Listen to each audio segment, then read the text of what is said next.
मायावती ने जिस अंदाज में अखिलेश यादव पर हमला बोला, उसके पीछे गहरी रणनीति नजर आती है। चुभने वाला शब्द खुद बयान कर रहे हैं कि किस तरह बसपा सपा को सीधे सीधे चुनौती दे रही है। अब इसके मायने आपको समझा देता हूं। अखिलेश यादव, मायावती का निशाना अखिलेश पर क्या है? अखिलेश को बहानेबाज साबित करने की कोशिश इस ट्वीट के जरिए मायावती ने की है।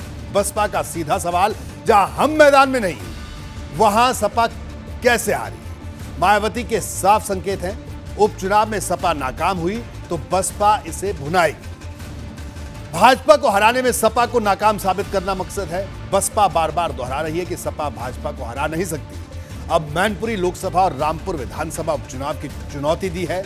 मैनपुरी में सपा के यादव और रामपुर में मुस्लिम वोट बैंक की परीक्षा है। परीक्षा नहीं, अग्नि परीक्षा है। आगे बढ़ते हैं। मायावती ने जिस मैनपुरी सीट का जिक्र करके अखिलेश यादव को चुनौती दी है, उस मैनपुरी सीट पर भाजपा ने मंथन शुरू कर दिया है। भाजपा कहती है कि जिस तरह पूर्वांचल में सपा के आजमगढ़ वाले किले पर कब्जा किया गया, उसी तरह मैनपुरी पर भी कब्जा होगा। 10 नवंबर से मैनपुरी लोकसभा और रामपुर शहर विधानसभा सीट के लिए नामांकन शुरू होगा और बहुत जल्द भाजपा प्रत्याशी के चयन को लेकर कोर कमेटी की बैठक होने वाली है।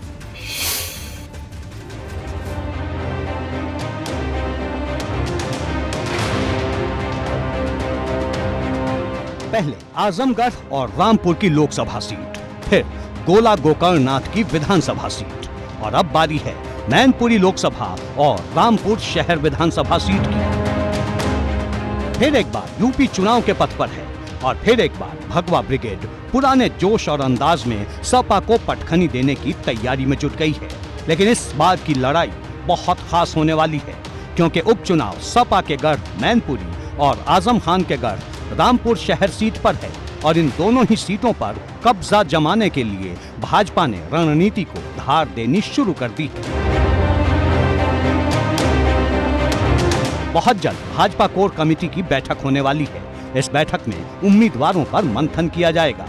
ये बैठक सीएम आवास पर होने वाली है, जिसमें सीएम के साथ साथ प्रदेश अध्यक्ष और दोनों डिप्टी सीएम रहेंगे। बैठक में महामंत्री संगठन धर्मपाल सैनी भी शामिल होंगे। गोला आसानी से जीत लिया। मैनपुरी में बाई इलेक्शन है, रामपुर में बाई इलेक्शन है, वो सब सपा की सीटें हैं। मैनपुरी और रामपुर में भी आप देखेंगे भारतीय जनता पार्टी जीतेगी और तय है। तेज प्रताप यादव को सपा वहां उतारने जा रही है, वो तो गढ़ रहा है उनका। ये तो उनका विषय है, ये आजमगढ़ भी तो गढ़ उनका था। भारतीय जनता पार्टी जीतेगी दोनों जगह। भाजपा कोर कमेटी की बैठक में 3 नामों का पैनल तैयार किया जा सकता है और फिर इन नामों को केंद्रीय आला कमान के पास भेजा जाएगा। फिर दिल्ली से ही प्रत्याशियों के नाम की घोषणा होगी। माना जा रहा है कि 8 या 9 नवंबर को भाजपा कोर कमेटी की बैठक हो सकती है। जल्द ही इन दोनों सीटों पर बीजेपी अपने उम्मीदवार के नाम की घोषणा करेगी और 1 या 2 दिन में बीजेपी कोर कमेटी की बैठक मुख्यमंत्री आवास पर इस दोनों उपचुनाव के लिए होगी। दरअसल मैनपुरी की सीट मुलायम सिंह यादव के निधन के बाद खाली हुई है। समाजवादी पार्टी का होल्ड रहा है उस सीट पर लंबे समय से, और अब जब उपचुनाव होने जा रहे हैं तो 2024 के लोकसभा चुनाव से पहले बीजेपी की कोशिश यही है कि इस सीट पर समाजवादी पार्टी को मात देकर एक मेंटल प्रेशर 2024 के चुनाव के पहले बनाया जाए। मैनपुरी समाजवादी पार्टी की पुरानी पहचान है, नेताजी की विरासत है। ऐसे में अगर भाजपा आजमगढ़ और रामपुर की तरह इसे भी फतेह कर लेगी तो पूरे प्रदेश में बड़ा संदेश जाएगा। देखिए, ये ठीक बात है कि मैनपुरी से लंबे समय से वहाँ नेताजी मुलायम सिंह जी लोकसभा के सांसद रहे हैं, लेकिन चूंकि अब वो नहीं है और उसके कारण वहाँ पर उपचुनाव की घोषणा भी हो चुकी है। भारतीय जनता पार्टी पूरी ताकत के साथ वहाँ चुनाव लड़ेगी और चुनाव जीतेगी। मुलायम सिंह यादव के निधन के बाद लोकसभा में सैफई परिवार का प्रतिनिधित्व भी समाप्त हो चुका है। ना तो अखिलेश कहीं से सांसद हैं, ना डिम्पल कहीं से सांसद हैं, ना धर्मेंद्र यादव और ना ही तेज प्रताप यादव कहीं से सांसद हैं। ऐसे में अखिलेश के सामने इस सीट को बचाने की भी चुनौती होगी, क्योंकि गढ़ कोई भी हो, भाजपा हर गढ़ को जीतने में पूरी ताकत लगा देती है।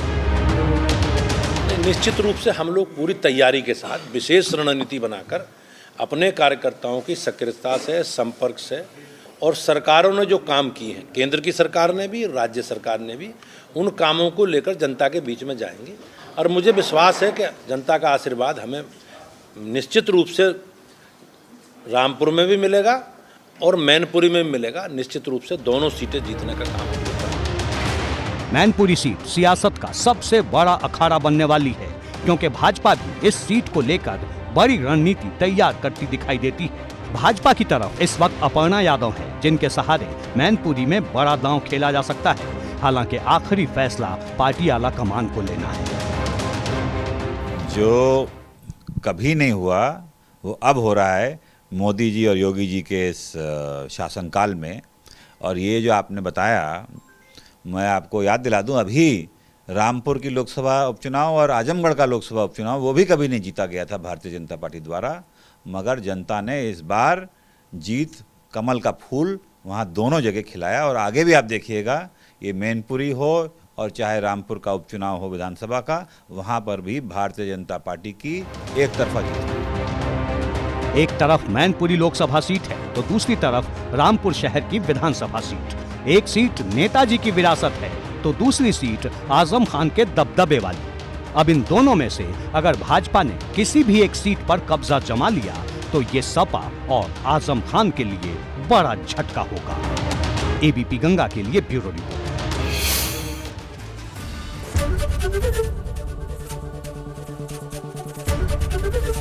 एबीपी गंगा, खबर आपकी, जुबान आपकी।